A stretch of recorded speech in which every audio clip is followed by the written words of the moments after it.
Performing midway through Sunday's BET Awards, the R&B singer and reality television star tore into her song My Man about how you should never trust a lonely woman with the one you love as though her life depended on it.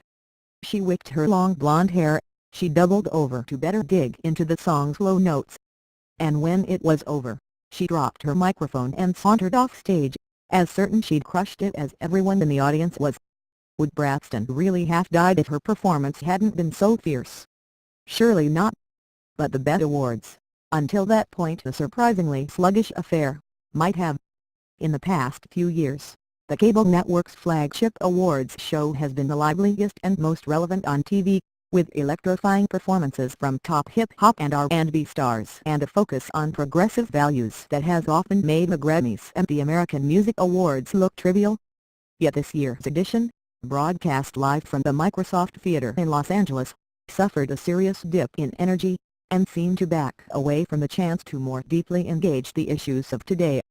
One problem was the lack of A-listers such as Drake, Nicki Minaj and Beyoncé, the last of whom is said to have given birth to twins recently and therefore wasn't available to collect the Viewer's Choice Award she won for her song Sorry.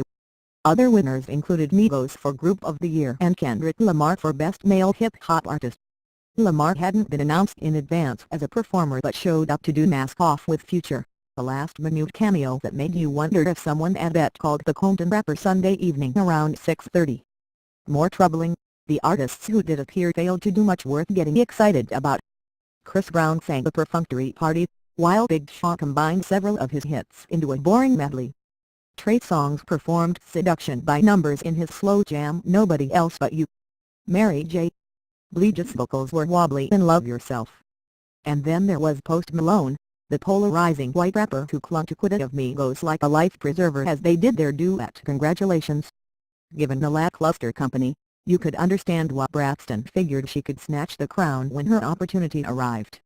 In fact, her game-upping moment inspired competition. After My Man, the 4-hour show improved considerably.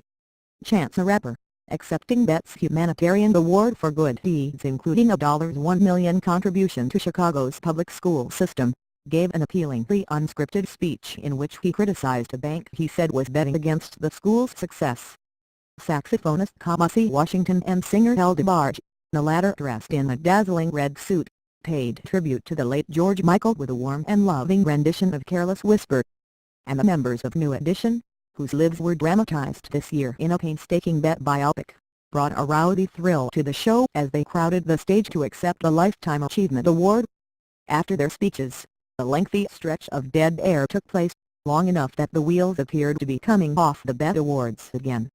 But the delay was actually because of New Edition's changing costumes for another unannounced performance of its classic R&B song Can You Stand the Rain.